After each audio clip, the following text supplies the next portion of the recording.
evening, everyone, and welcome to our third headline event in the Rock Talks series, bringing together some of the greatest authors in Romania and Britain today. My name is Gabriela Mocan, and I'm the creative producer and co-curator of Romania Rocks, the first ever festival of Romanian British literature, brought to you jointly by the Romanian Cultural Institute in London with support from the European Literature Network UK, with a stellar lineup of authors and translators and a wide variety of events throughout these 4 weeks. All of our events are free and easy to access, thanks to London Video Stories. All of the books we are discussing are available to purchase from our partner bookshops, and all the details related to the festival are to be found on our 2 websites. Now, for tonight's conversation, I am proud and excited to welcome 2 of Romania's and Britain's foremost writers, award-winning poets Ana Blandiana and Fiona Sampson, joined by translator Viorica Patea. For those who don't know her yet, though I would be surprised, Ana Blandiana is a legendary figure in Romanian literature and culture, a prolific author whose countless books have been translated worldwide, and a political activist who founded the first memorial dedicated to the dark ages of communism in the world, the Memorial for the Victims of Communism in Sighet, northern Romania. She is joined by her translator, Viorica Patea, director of the Master in English Studies at the University of Salamanca in Spain, and by esteemed poet, writer, academic, and broadcaster Fiona Sampson, a great supporter of poetry in translation, particularly that of Eastern Europe and Romania, whose impressive list of fellowships and awards to date brought her an MBE for services to literature in 2017. It's a really great joy to welcome all of you today. Thank you very much for being with us. And it's very interesting that we have met in the Zoom living room from 3 different countries, actually, from Romania, the UK, and Spain. So it's wonderful to be together again. Thank you. And I'm going to start with a question for Ana Blandiana. I was very curious, what was your first encounter with poetry, and what was in general, and what was your first encounter with British poetry in particular? How did poetry come to you? În ceea ce privește poezia în general,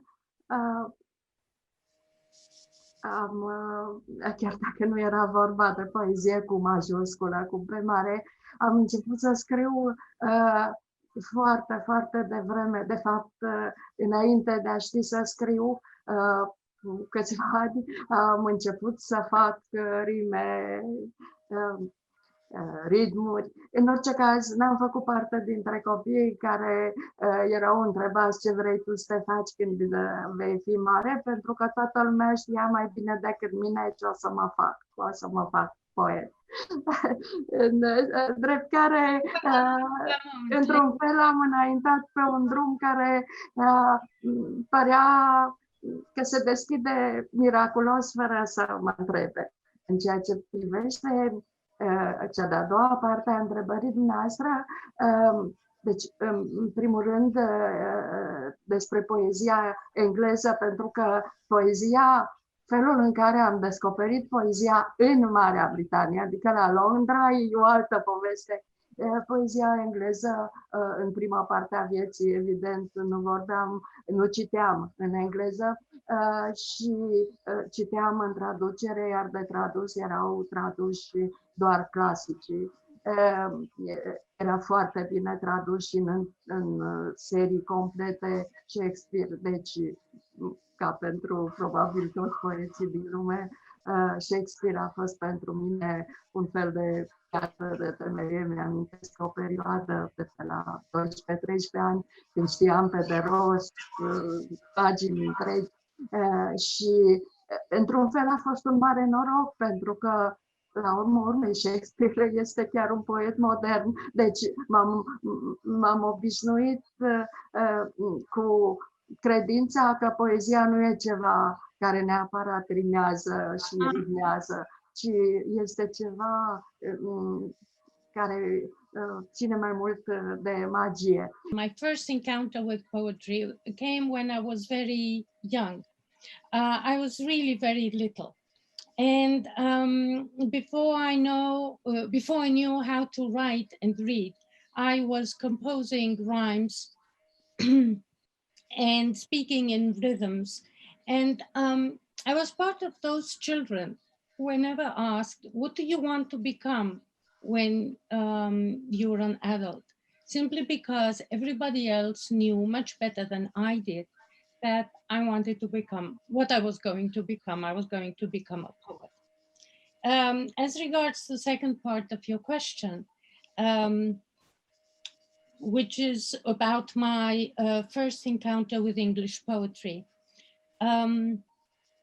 When I was very little, of course, I did not read poetry in translation.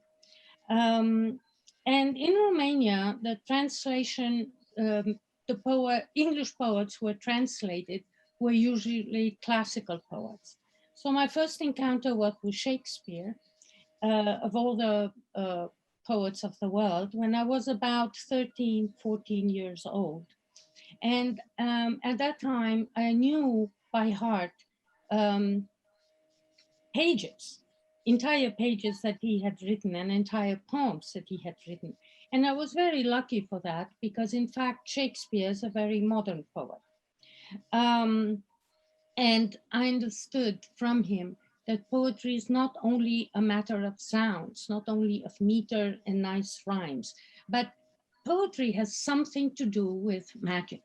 Voiam doar să adaug că, evident, pentru poezia de limbă engleză există poezia engleză, poezia americană și după ce am început să citesc și chiar să traduc, cred că cel mai apropiată m-am simțit, am spus-o de nenumărate ori, de Emily Dickinson.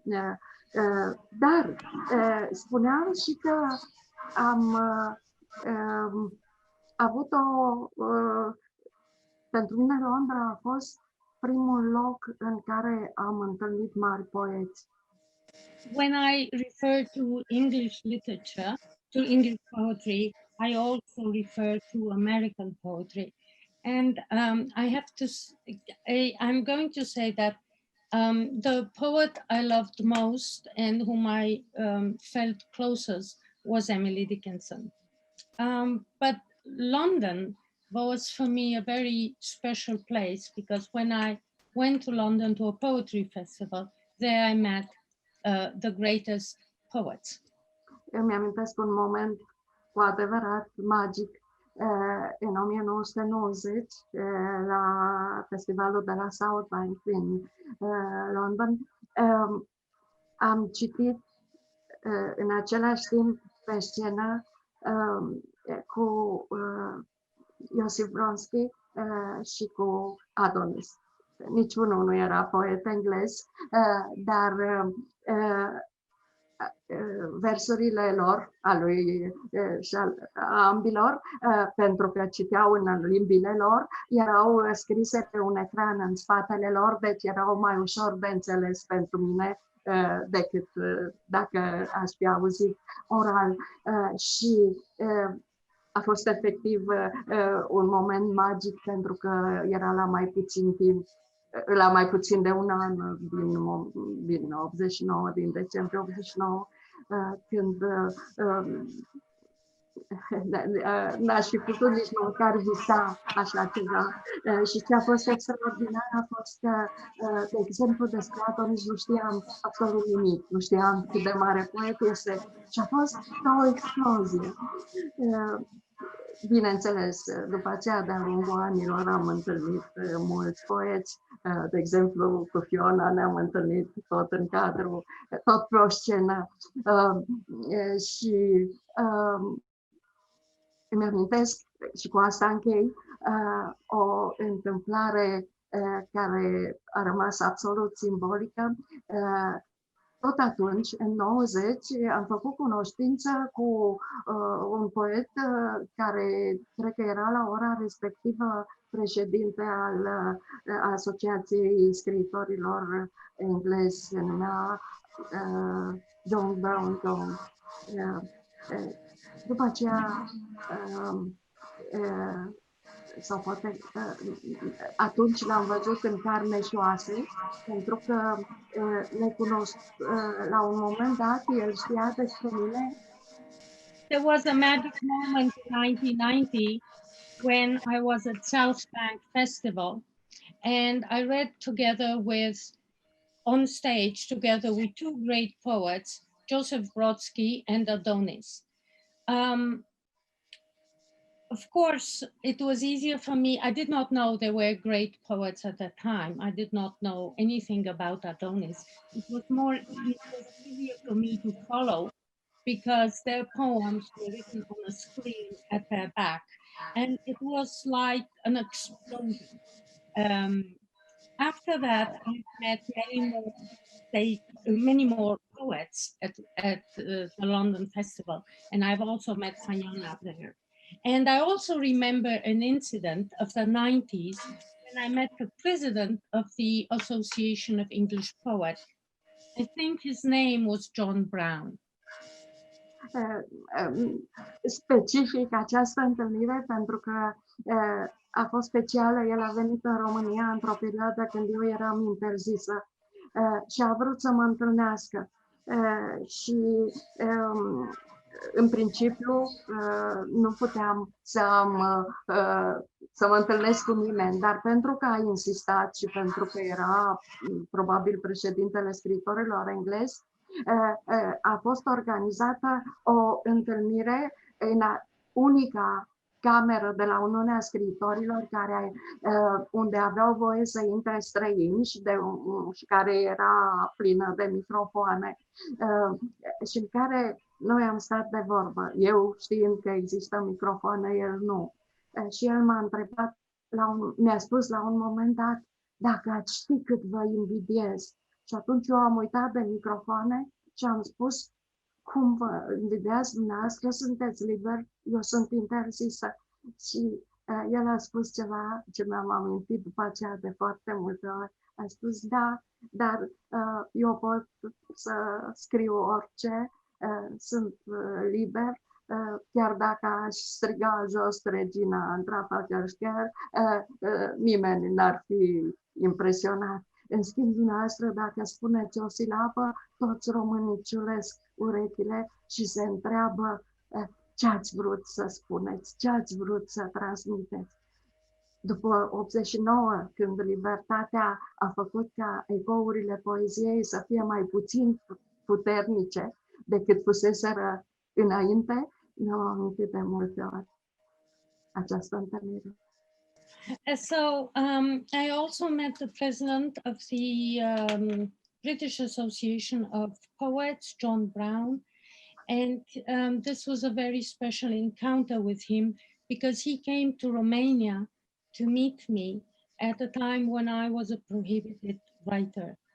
And he insisted to meet me, and we met at the Writers Association in one room. Can I just say, I think his name is Alan Brown John. Alan Brown John, okay. And he met me in one room, the only room where Romanian poets were allowed to meet foreigners. And this room was full of mics. He did not know about the mics, I knew. And he told me, if you knew how much I envy you. And I just stared at him and I asked him, are you crazy? I'm a prohibited poet and you are free. He said, well, yes, I am free, but nobody listens to me. I can go in Trafalgar Square and scream whatever I want. I can say down with the Queen and nobody will be impressed. Maybe some cars will run into me, but that's all. While you in Romania, if you say something, everybody will listen to you and they will ask themselves, what did she want to say? What did she mean?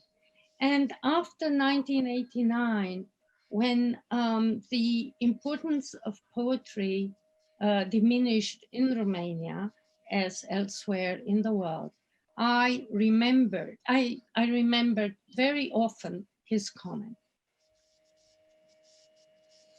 This is really, really impressive. Thank you, Anna and Viorica. I have another question. In one of your recent interviews, Anna,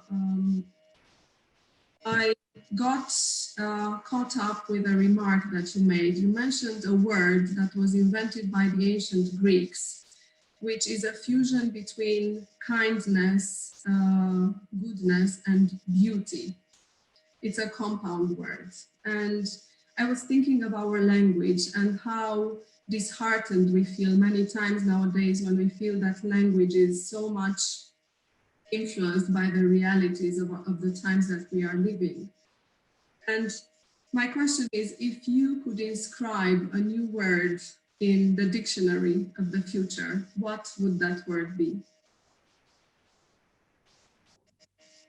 Am scris într-adevăr de mai multe ori, în mai multe rânduri despre Gabriela Patea,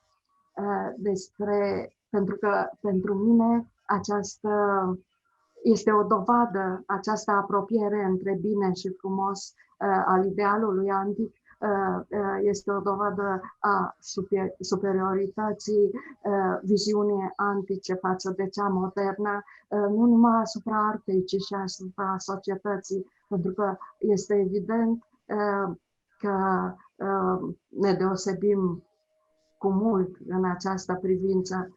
E adevărat că acest ideal a continuat în perioada creștină, care a păstrat ambele noțiuni, dar e adevărat că cu un accent diferit, în timp ce anticii puneau accentul pe frumusețe, căruia îi adăugau binele, creștinii puneau accentul pe bine, căruia eventual îi adăugau frumusețea, în timp ce noi moderni, noi azi, am senzația că nu numai că nu mai suntem în stare să unim cele două noțiuni, dar ce este mai grav este că neputinței noastre de a le pune alături și de a visa la ele, se adaugă un fel de jenă de a avea legătură cu ele. Imaginați-vă un adolescent care ar fi și frumos și cu minte, ar fi respectos cu profesorii, ar avea noțiuni despre morală. În mod automat el ar deveni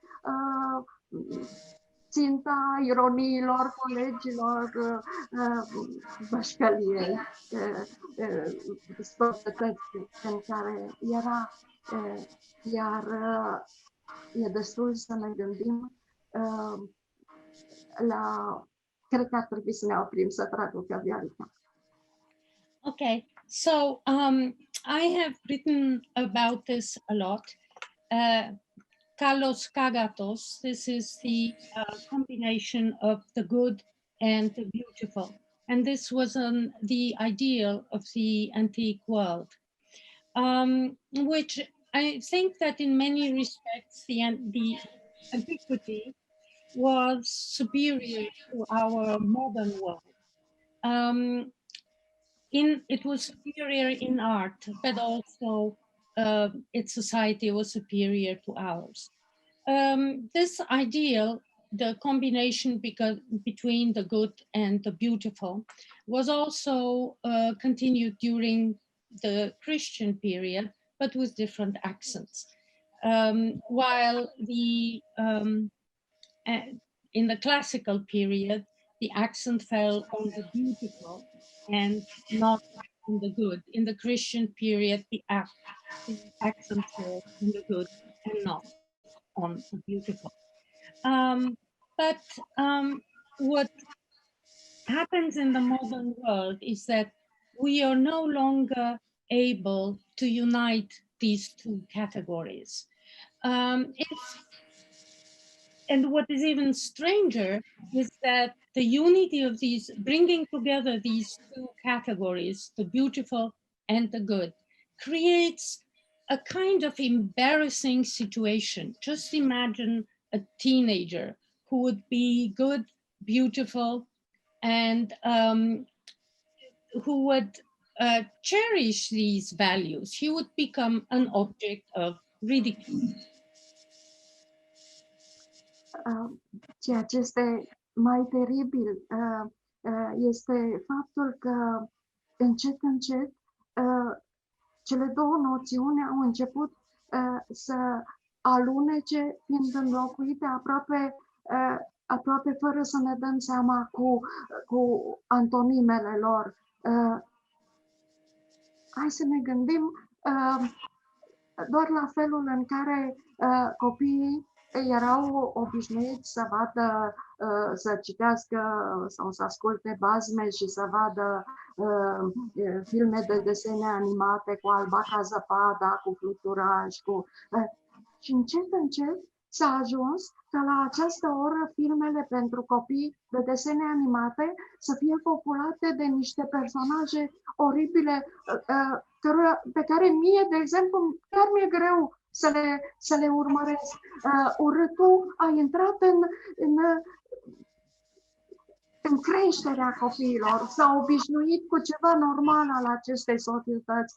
Ca să nu mai vorbim, să dau un exemplu tot din afara artei, de exemplu la paradele de modă, trebuie să recunoașteți că sunt de fapt depun niște mari eforturi să transpună niște fete frumoase în niște apariții care fac efortul de a nu mai fi frumoase, de a fi de-a dreptul urâte. Ca să ne vorbesc că e evident că istoria artei a devenit o istorie a decadenței artei. Îmi amintesc momentul în care am descoperit asta, eram la Galeria Uffizi din Firenze și am avut așa ca un atac de panică această senzație că cât înaintam spre prezent, cu atât frumosul se diminua, ca să nu mai zic ce se întâmplă în arta cu adevărat contemporană. Deci, întrebării dumneavoastră ar trebui să fiu în stare să-i răspund făcând un cuvânt, așa cum cuvântul grec era format din bine și din frumos, un cuvânt făcut din rău și din urât, dar asta, într-un fel, ar fi clar numele sfârșitului lumii. Today, what happens is that in our modern world, it is almost impossible to bring together these two categories of the beautiful and the good. And in fact, the most terrible thing is that these two notions are being replaced by their antonyms. For example, children no longer read fairy tales like Red Riding Hood or Snow White, but I'm looking at a cartoon that are made for them, and these cartoons are with these horrible creatures, and that I'm sometimes afraid to look at. And it is as if ugliness has entered the education of children. And if I take another example, and now I go to fashion shows, I'm impressed by the fact that you see these beautiful women who make an effort to look ugly. Also, at the same time, it seems that art history is a kind of decadence of art. If we compare what we see at the Uffizi Gallery, and while art advances towards our time, it seems that in this process, the beautiful has been diminished, and the beautiful and the good seem to be replaced by their antonyms. And if this is so, this will be the end of the world. But we don't want to get there, that's sure, to the end of the world. And because I would like us to dwell in beauty and kindness, I would invite Anna to read a few of her poems in Romanian and Viorica in English translation. Îți aduce aminte plaja. Îți aduce aminte plaja acoperită cu ciopuri amare pe care nu putea merge desculți.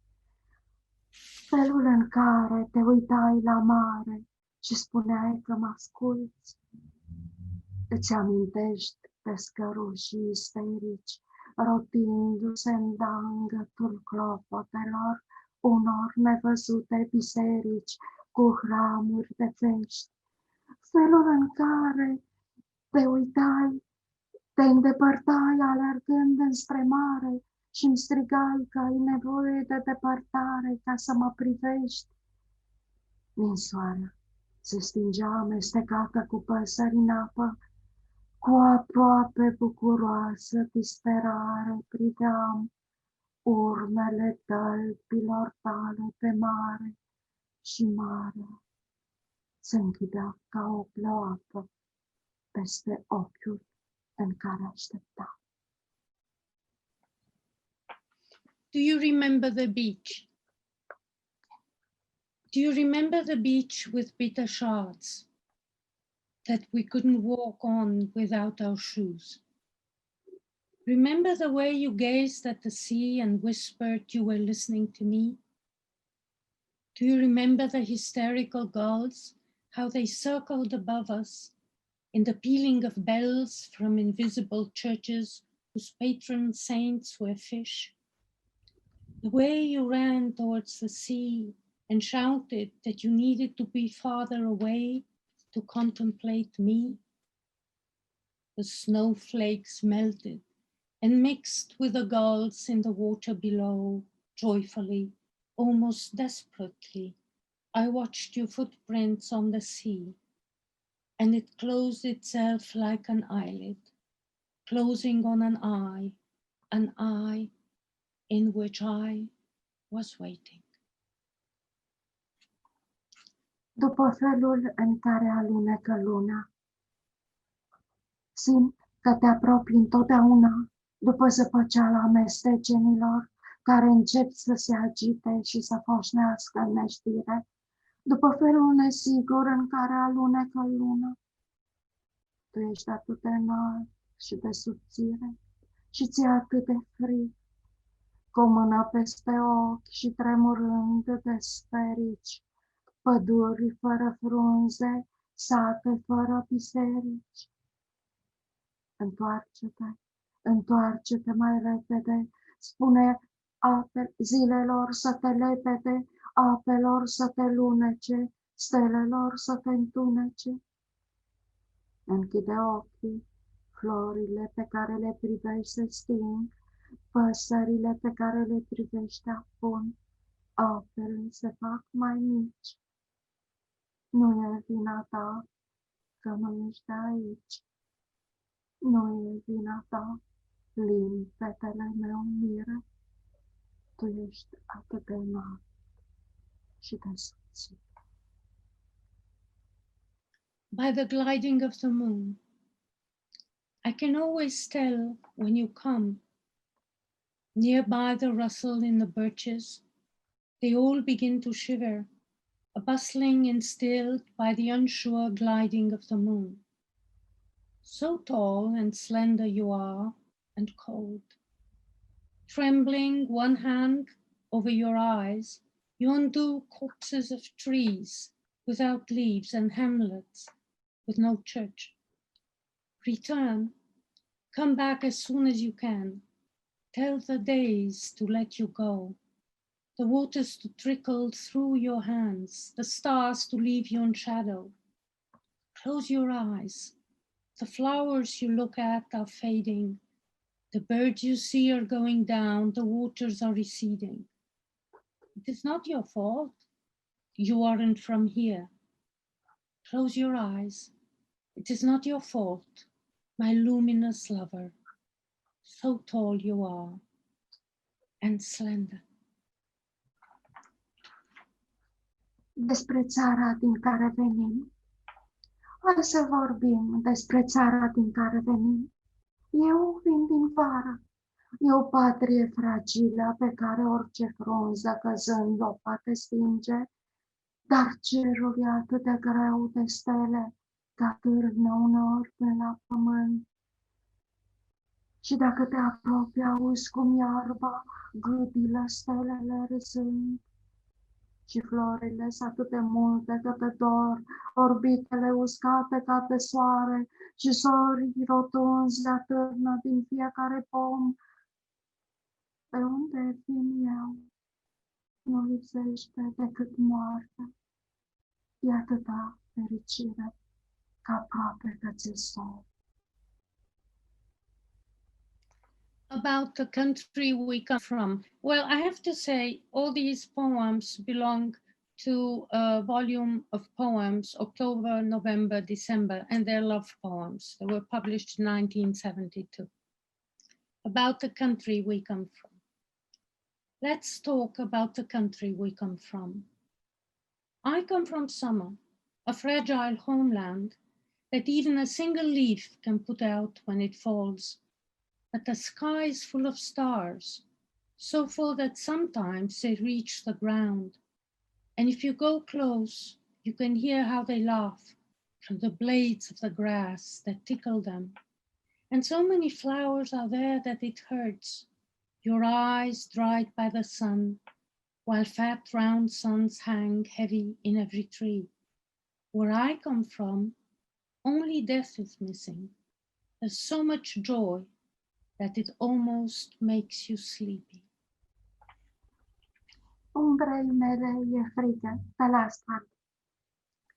Umbrei mele e frică de umbrele arborilor, mai mult decât mi-e frică mie de arbori. Arborii nu îndrăznesc să mă atace, dar în spatele meu se aude mereu o încăierare sălbatică de umbre. Umbrei mele e frică de umbrele păsărilor, mai mult decât mi-e frică mie de păsări. Păsările trec pe deasupra mea și nu mă ating, dar umbrei mele, umbra mea se chircește, se rostogolește rănită de ciocul unecat al unei umbre. Umbra mea este lipsită de apărare. Ea nu are rădăcini ca umbrele arborilor și nu știe ca umbrele păsărilor să zboare. Ea a fost adusă pe pământ să mă urmeze cu întuneric sângerând, să se prefacă în noapte în cele din urmă. Și eu să nu știu de când înaintez fără umbră cântând. My shadow is afraid. My shadow is afraid of the shadows of the trees, more afraid than I am of the trees themselves. The trees don't dare to attack me, but always at my back I hear a savage rustling of shadows. My shadow is afraid of the shadows of the birds, much more afraid than I am of the birds themselves. The birds fly above me and don't come near, but my shadow curls up and begins to roll, wounded by the slippery beak of a shadow. My shadow is defenseless. It has no roots, like the shadows of the trees, and it doesn't know how, like the shadows of the birds, to fly. It was brought into the world to follow me, with the darkness bleeding, to end up disguising itself as night, so that I won't know how long I've been walking around without a shadow, singing. This was absolutely beautiful. Thank you so much. Such a delight to hear these poems. And I would like to move to Fiona now and her wonderful poetry. Fiona, you published very recently in spring this year an absolutely stunning volume of poetry, which I think is my absolute favorite up to date, entitled Calm Down. And I have a question related to this. While reading the poems in your volume, I came to the end across a soul-stirring poem entitled Surfacing, which starts like this. At last you climb out of the dream as if from a dark valley into light, letting all that was uncertain come clear on that high pasture. My question is, can you tell us a little bit more what the title of your volume suggests? And also this, and especially these lines in your last poem made me think, do we need to rise? Do we need to climb up that steep hill in order to be able to come down meaningfully, or to use your own words, to come out of our sleeping selves? Thank you so much, Gabriela, and thank you for such a beautiful question, as well as a generous one. And I feel like I'm answering you from a slight dream state, having just listened to Anna's wonderful poems. So I think that, well, Come Down is actually really about the contrary movement. It's about arrival. It's about finding roots. It's about verticality. It's about settling. It's a book in which I didn't grow up with my parents, and I only traced them in adulthood, and I only traced my father less than 2 years ago, and unfortunately he'd already died. But in tracing him, I found all the family stories of my immigrant ancestors, because he was Australian. So of course, for European Australians, those are stories of migration. And I've never been to Australia. So Australia is a kind of Australia of the mind. And yet I am genuinely, if you can say that, half Australian. At the same time, in the last few years with my husband, we've moved to a valley on the Welsh borders. And, you know, we will never be local here in the sense that we don't come from here, but there's a sense of elective belonging, which incidentally, I think is one of the joys of internationalism. You can elect to step beyond the national to the international. So it's a kind of palimpsest book in which there's the imagery of the valley and trying to explore the actual truthful, concrete, ecological life of the valley and its kind of mythic dimension. But then there's also behind or in front of it this kind of sense of belonging of other people who are sort of genetically packed inside me, going to a place and trying to put down roots. And of course, because they were doing it in the 19th century, a lot of that too was rural, was learning to farm a land that they hadn't farmed before. I mean, quite a lot of them were viticulturists who were paid for to move from the Rhineland, for example, to Australia. So there's a sense of engagement with land, even though it's not your land. And maybe I think that we all need a kind of, to remember that we dwell on the earth at the moment, you know, that we have loyalties to it and we should belong to it. And, you know, obviously one theory about the pandemic crisis is that it's a result of an ecological crisis. That's to say that viruses and infections are coming out of what was pristine into the shared human territory, and of course they're infecting us because we can't manage them. So they too are part of climate catastrophe. So it's a turning back to the earth that we all belong to. And I was particularly drawn to the dedication in this volume. You dedicated it to all your families. Very nicely put, and it made me think what a deep meaning this word actually has, because nowadays a family can mean so much. We belong to so many families at the same time. Yes, I think that's true. A long time ago, when I used to run a poetry festival in Wales, Jan Kaplinski came, and after that I sort of worked with him on translating his poetry, and it was he who really pointed out to me the idea of elective belonging, because he had a feeling about parts of the world which he wasn't from. For example, he had a feeling about Wales. I mean, I'm sure he still has it. I mean, you could say, oh, Wales and Estonia, they have in common for pine forests, but actually they have very little in common. But that sense of, well, elective affinity is the, is a romantic term, that sense of recognition, curiosity and then recognition, I think are great ways to live through the world.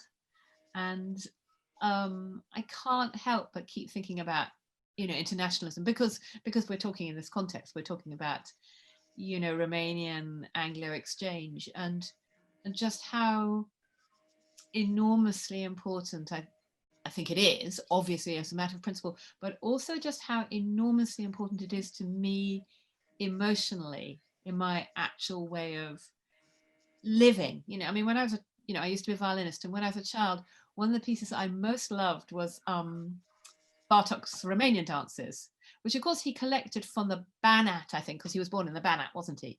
And maybe he collected some of them from Transylvania, actually. And I remember him as a very small child and having this kind of overwhelming, oh yes-ness, which, where did it come from, So that sense that you can follow the trail of those elective affinities is really important to me. It's very interesting you mentioned this, because I was actually going to refer to your previous life as a concert violinist. And because I can sense music in your poetry so very often, I wanted to ask you if you feel and believe that music and your career as a violinist actually helped you maybe hear the world better, and to put life into your poems, as if I am to quote Romanian Nobel winner Herta Müller, she used to say that it's very difficult for her to put life in her writing. It is, isn't it? To do this. Well, I'm struck by what Anna was saying. I think that if one, I think if one were to add one word to vocabulary, if one could, it's the idea of listening. I mean, listening to the world, but also listening to each other, listening to different discourses across cultures and so on. And I do think that music is incredibly important to me. I've always loved listening to languages I don't know, actually. That sense of the human movement of thought and breath, even in words you don't know. I mean, Romanian is slightly different, because although I can't understand it on the ear, on the page it's not so difficult, because I studied Latin and French, so, but I also think that, I mean, coming back to what Anna was saying about, learning from encountering Shakespeare, early on in education, that poetry isn't only music and sound. I think that translation, I would have thought perhaps Viorica will agree or not agree with me, that translation shows you, reveals whether or not a poem has integrity, has a good bones, whether there's a movement of thought, whether it's symbolic thought or philosophy or however we want to call it, going through the poem or not. You can't get away with only the surface. There has to be a kind of real presence. Maybe Viorica, you would like to add something to this, to what Fiona has just said? And also, I was actually very interested in asking you what it feels like to work on translating these wonderful poems written by Blandiana. And we know that you are collaborating with poet and academic Paul Scott Berwick. So what can you tell us related to this as well? Oh, I fully agree with Fiona. I think that the poem also has a kind of music that goes, where Frost said that, and T.S. Eliot, that the poem communicates before it is understood. And that is very important. Also, not only the sounds, but also the meaning of the poems is very important. And it's very difficult to translate. In fact, to some point, we betray the poem. And then there is a lot in the poem that gets lost in translation, especially those references that are cultural and those sounds that are part of a culture's literary history. That is very difficult to convey. As for Paul Scott Derrick, who is really the poet, he is an American who, for some accident in life, ended up in Spain. We live like 600 kilometers away. He is at the University of Valencia. He is a Southerner from the United States, and he is a real poet. And I don't know how. I think I asked him to translate with me some poems by Ana Blandiana in English. And then after 1989, he received a book that was a translation of Ana Blandiana's poems into 5 languages. And some he could read in English, and he got very interested. And he, some were, of these 5 languages, some were translated into French, into Italian. And he all by himself started translating them into English. And then we started collaborating. And over the years, he now he has taken classes of Romanian, and he knows Romanian, and he is also very conscientious about the sound. And I translate the meaning, but he really is the poet with a poetic voice who believes that poetry is above all music, not only memorable words. And it has been a very fortunate encounter, because we have translated all of her poetic work into English except for 1 book. And Blood Axe will publish in this coming year 5 books of poems by Ana Blandiana. And then hopefully the remaining 4 books of poems will be published 1 year later. Thank you, Viorica. Actually, before moving on and going back to Ana Blandiana with more questions, I would like to go back into that dreamy state, as you called it, Fiona, and would love to hear some of your own poetry.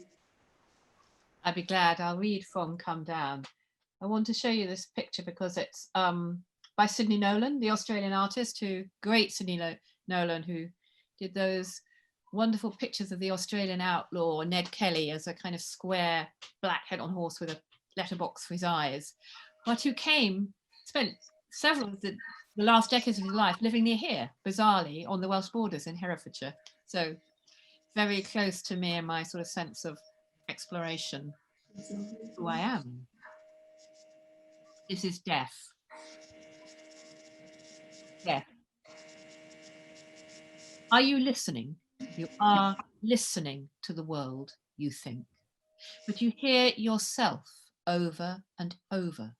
The dark tongue of world, its hidden places under trees, beyond the lights. Darkness falling from your feet so deep you could fall through it forever. And how loud world is, with night in the trees like a roost of galahs rising. The dark tongue of world rising up through you. As you fall, dear self, dear lonely self, falling, silently mouthing through sound. And one of my early conversations, on my first visit, I think, to Romania was with the poet and art historian Magda Kernich, and she was explaining to me the importance of Orthodox architecture and how the kind of dome is very protective, as it were, God coming halfway down to meet us on earth. And if you think of it like that, Gothic is the opposite. Gothic is an architecture about the remoteness of God. This is the nature of Gothic. But definitely medieval churches, not spooky stories. The nature of Gothic. What does it want, this cool stone span, this bridge on air? What does it ask of us who come questioning, who move round its feet, our voices licking at space? Our desires make currents stir all up the air that asks us to see something wonderful. The roof of the world, perhaps, expects some gravity to open in us, reflection or answer. But stone shifts endlessly into itself. It disappears and reappears like hours that slip out of mind, then reappear, having been lost to us while we were lost among the forest's pillars. And this is a book that actually is full of the other kind of Gothic. That's to say, it's full of romanticism, because I was working on a life of Mary Shelley while I was writing it.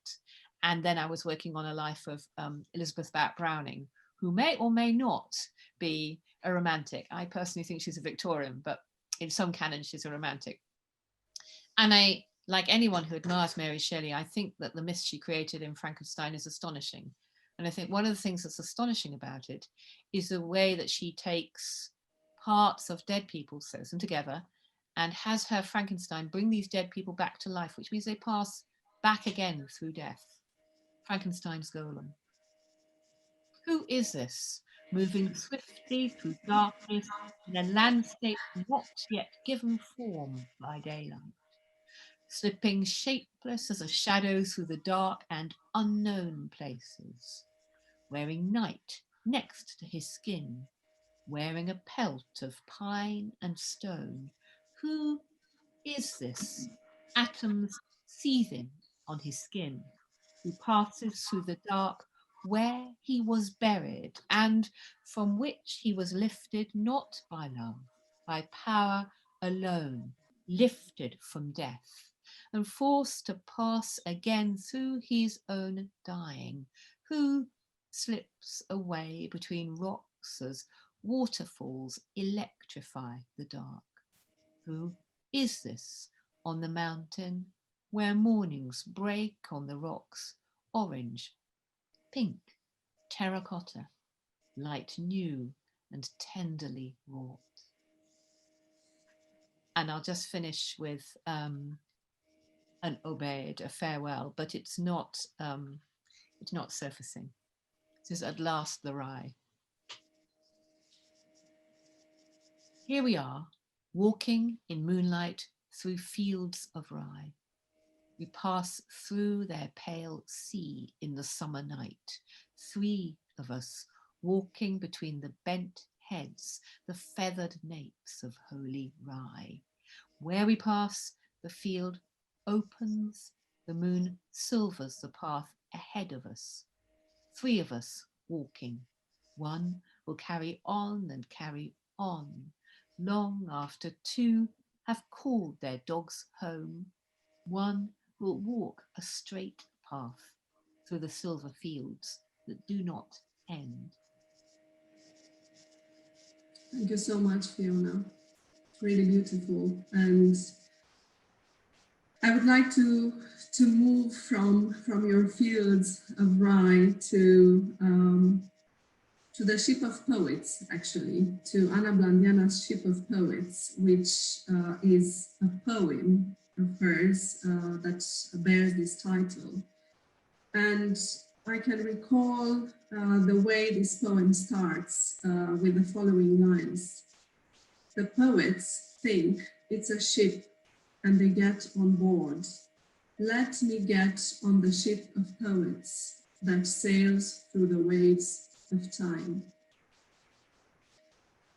I thought about these lines and also of the Old English saying that we're all in the same boat, but I would rather say we're all going through the same storm.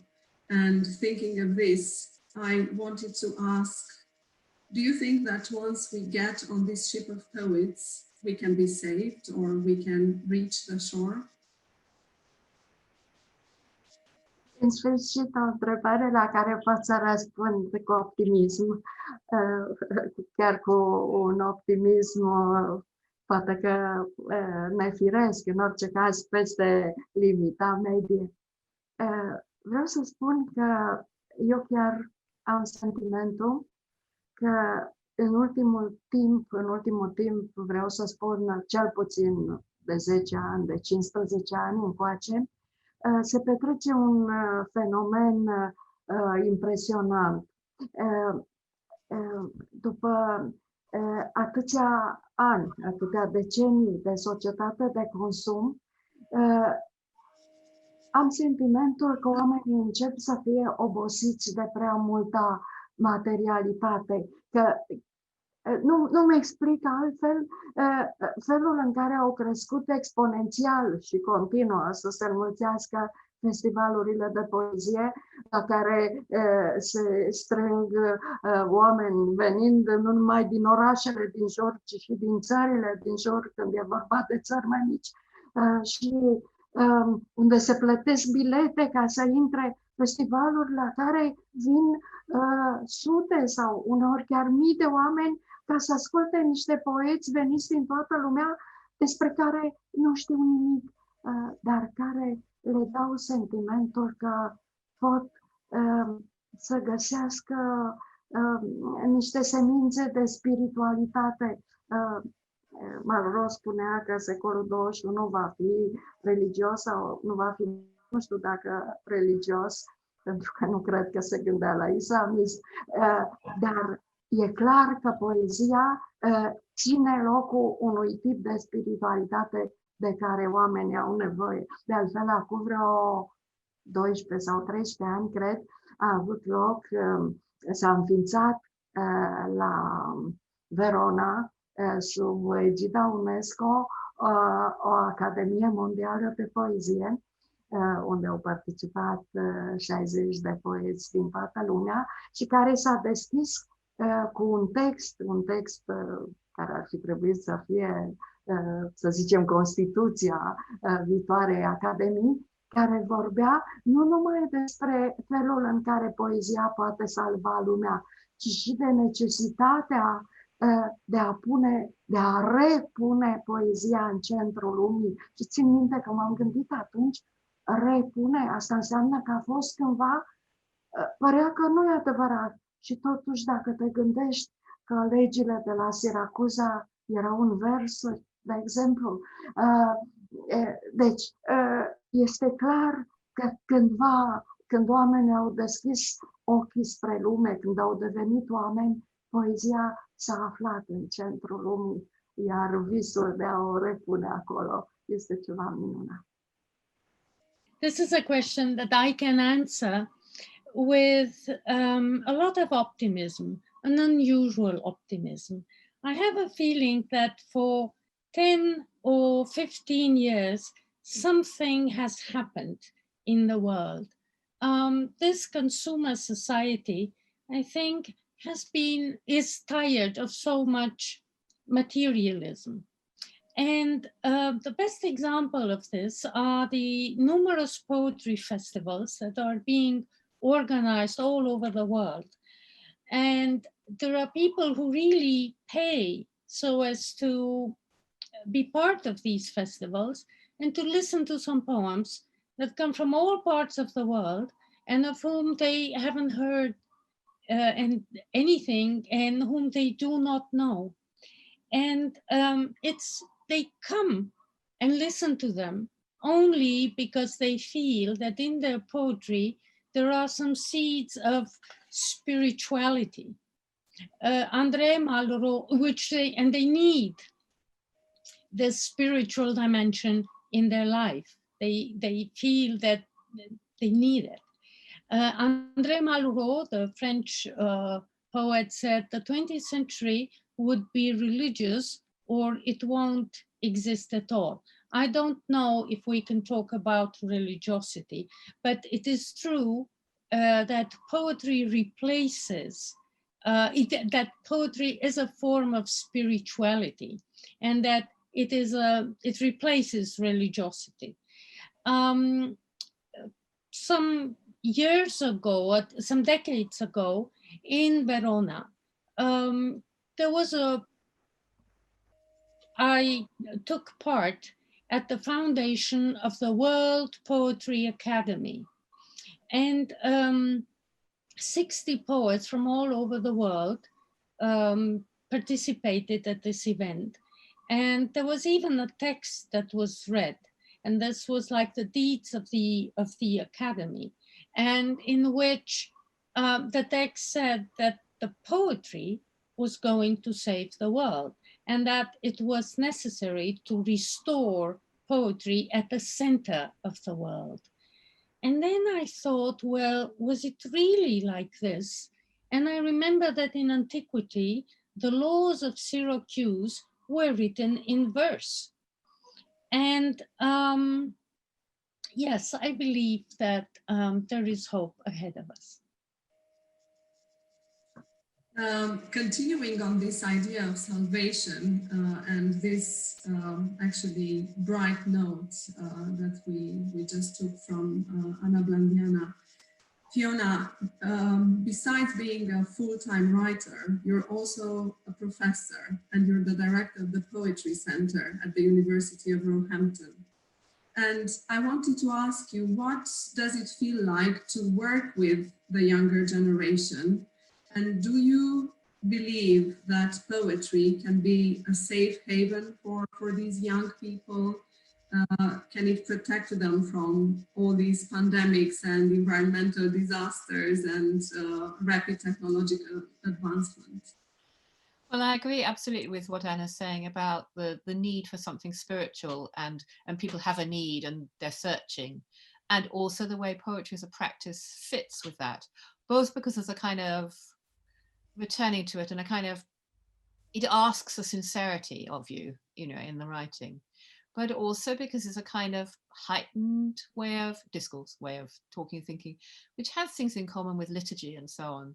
And actually, I've felt that, although I think that the very young generation in this country, certainly the ones who are still in their teens, are very clear that they're searching for values, and it's very exciting. I think, you know, they are a wonderful hope for us. I mean, the young always are, but this generation I think is special. But actually my main feeling about that comes from the years and years in which I worked with writing in healthcare. I mean, in both mental and physical healthcare, and really that was poetry. So largely with people who had nothing to do with poetry in their outside lives or their lives before becoming ill. Sometimes people who are very institutionalized, sometimes people who are really, really from disadvantaged parts of society, didn't even really have great literacy, and how strongly poetry, good poetry, spoke to them. And how immediately they were able to, if we can say, use it, that's to say, inhabit it, feel it, speak back about their experience through it, and then in many cases be inspired to have a go at writing. And yes, I just strongly feel that we shouldn't ever be defensive about the high stakes of poetry, which I think particularly in the Anglo-Saxon world we can be terribly. I think we should never think of the arts as entertainment, even though they can absorb us and be great fun. I don't think that's primarily what poetry is. I don't think it should be commodified, but I still think we should do practical things to help it along. You know, it's a balancing act. Obviously, with my romanticist hat on, I think about, you know, Shelley and poets as the unacknowledged legislators of the world. And to my great dismay, I have to tell you that on the side of one of the buildings at my university, it says there's a North American kind of experimental poet who's changed this around, and there's a quote from him which says, "Poets are the legislators of the unacknowledged world." And I don't think that's true, because I think we're the legislators of the world. It's just that, and also I think in any case, legislate, if you leave the emphasis on legislate, it suggests something very about rules and correctness. And I think that's quite off-putting, particularly for young people. I think the idea that it speaks, it informs everything in life, because our best values inform everything in life, is really great to hold on to. Definitely, and I would like to go back to this in a few moments, actually, because it's interesting what you mentioned, looking at poets as the legislators of the world. But before that, I would like to ask Anna Blandiana, because we were speaking about the role of poetry and how it can save us, and we need it. It's this spiritual quest of ours. But at the same time, I was wondering, taking it from another of your poems, which says, each of us lives 2, 3, or even 4 lives at once, and that in opposition, these lives cancel one another. I was thinking about your 2 roles, the 2 roles that you constantly had to switch between throughout your whole life, that of the writer, but also that of the political activist, the very firm and incorruptible conscience before and after the fall of communism. And my question is, do you think poetry actually should have a moral obligation to speak about our social and political realities?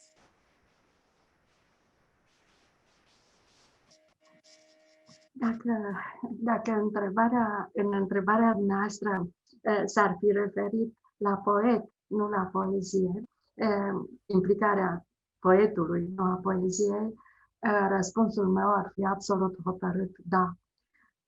Pentru că cred în datoria poetului de a se implica în viața din jurul lui. Pentru că chiar dacă această implicare uneori se degradează ajungând până la politică, ea pornește din ceva minunat, din dragoste, de fapt, din altruismul de a se pune în locul celorlalți din jurul lui și ceea ce mi se pare obligatoriu pentru a fi de partea binelui, fără de care n-ai cum să ajungi la partea frumuseții. În ceea ce privește însă poezia, mi se pare că lucrurile stau puțin diferit, în sensul că, în fond, poezia este o încăpățânare de a exprima inexprimabilul, care este esența. Deci, esența este, sigur, și punctul de pornire al dragostei, dar și al implicării, deci, dar poezia nu cred că trebuie să urmeze tot drumul până la implicarea în lupte, în idei politice. Nu cred că soluția mai acosti e o soluție, nu numai pentru că s-a terminat prin sinucidere, ci și pentru că s-a terminat prin plasarea poeziei în afara artei.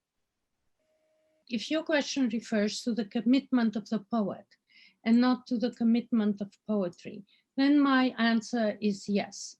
I think the poet has a duty to commit himself to the world because this is an expression of altruism. He or she puts himself, herself in the place of the other. And this means to be on the side of goodness, without which you cannot reach beauty. But poetry, on the other hand, is the obstination to express the unexpressible. And I do not think that the solution of Mayakovsky was a feasible one, not only because it ended in suicide, but because he placed poetry outside art. Thank you. Because I think we are slowly getting closer to the end of our conversation. and I'm looking back on the long history of wonderful collaborations which we've had, Fiona. I'm going back to 2017 when you were Ledbury Poetry Festival's Poet in Residence, and you decided to curate an event dedicated exclusively to Romanian women poets. Blandiana was there as well. We have wonderful memories from that event. And Viorica was there too. And Viorica was there, of course, yes. We also had Magda Cârnece and Svetlana Cârstean with us. Yes. So I wanted you to share your feelings about that event, and also what does it feel like for you to meet Blandiana and Viorica again in a totally different context after 3 years? It's a joy. And of course, it's not a totally different context because I'm here. It's just different through technology. We're in the Zoom meeting, so that changes everything. Yeah. I mean, I have the thing that I've found most difficult during the pandemic has been, apart from, you know, general grief for the world, is I've really, really missed my tribe who are the poets and literary people that, you know, I work with, you know, well, certainly around Europe, but around the world too. I've found that very hard. I think it's very, you know, it's wonderful to be in touch. I mean, I first actually heard Anna Blandiana read. The first time I ever heard Anna was in Slovenia when she was a laureate of the Villanica festival. So she was reading in Ljubljana Castle, and this extraordinary voice, which was very different from the way anybody else reads, you know, and then of course the wonderful poems on the screen behind and so on. And I love that way that, you know, one's paths keep crossing again. I was also very touched and a little bit sad when Anna was talking about Poetry International at the South Bank Centre in London, because of course that festival doesn't exist anymore. And the small Ledbury Poetry Festival with its small audiences is now the biggest poetry festival in Britain. And so there's a kind of sadness. There's a sadness particularly about the lack of internationalism, but there's also a sadness about poetry, because in a way, Alan Brown-John, who is a friend of mine, is right that, you know, nobody does pay attention in the Anglo-Saxon tradition to what poets have to say. We are regarded as a kind of embarrassing club who speak only to each other. And that's not good for poetry. It's not good for the writing. It kind of clogs up the springs, because if you're not speaking freely, as it were, to a large audience, as one is when one's a prose writer, something else to do, there's a kind of decay that creeps in.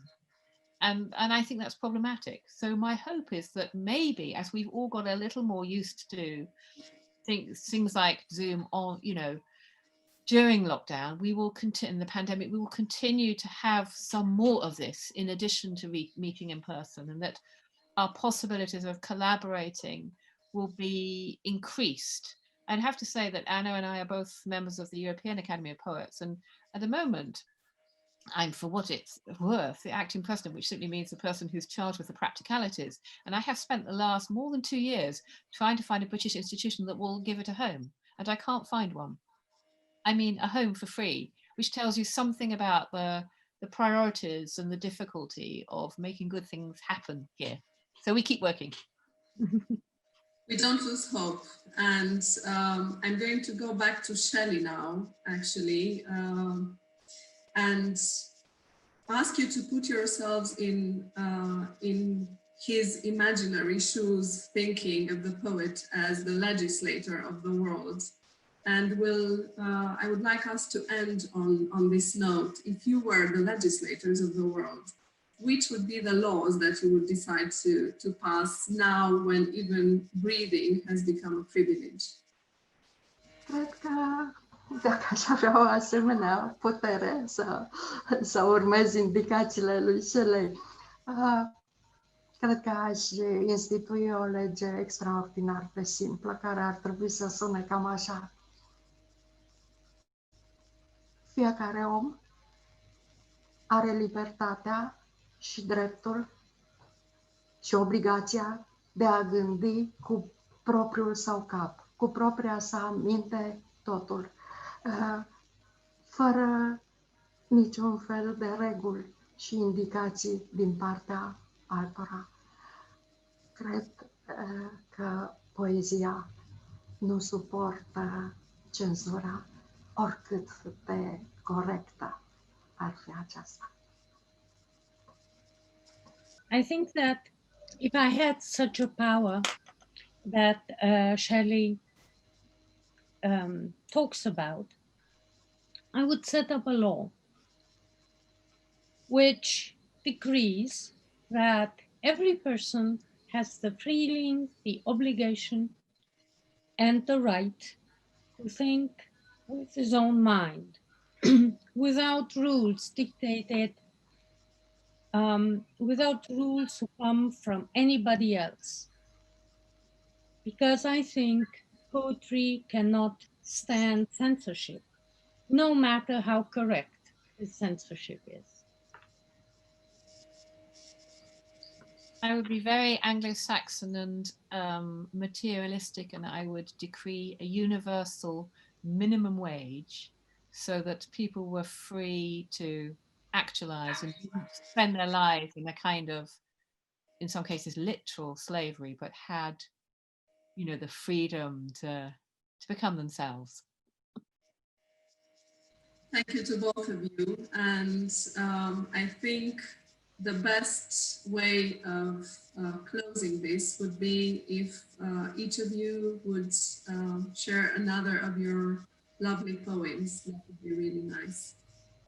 At last you climb out of dream, as if from a dark valley into light, letting all that was uncertain come clear on that high pasture, as each preconception melts in daylight like shadows do, streaming away under the ragged thorns.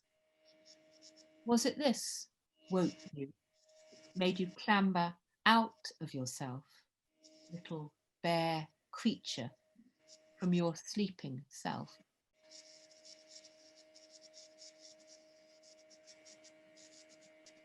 Nec plus ultra. Mi s-a spus să te caut și eu însă nu voiam decât căutare. Nici măcar nu mă gândeam ce m-aș face cu tine dacă te-aș găsi. Te-aș pune în pământ ca pe o sămânță. Te-aș hrăni ca pe un animal domestic, socotindu-ți foloasele plănii și cărnii, plânii și laptele. Sau dimpotrivă, m-aș lăsa eu devorată ca de o fiară, sau ca printr-o pădure m-aș rătăci cu spaima prin tine, sau ca într-o prăpastie m-aș lăsa să cad, nebănuind adâncimea, sau ca într-o mare m-aș înmormânta în pești. Mi s-a spus să te caut, nu să te găsesc. Nec plus ultra. I was told to search for you, and I only wanted to search. I hadn't even thought about what I'd do with you if I ever found you. Plant you in the earth like a seed, raise you like an animal on a farm, counting up what I could get for your fur, your meat, your wood, or your milk? Or on the contrary, would I let you eat me alive like an animal? Or would I lose my way in being afraid as though you were a poverty? Or would I just drop down and down and down into like a bottomless abyss? Or would I drown and be eaten by fish in the sea? I was told to search for you, but not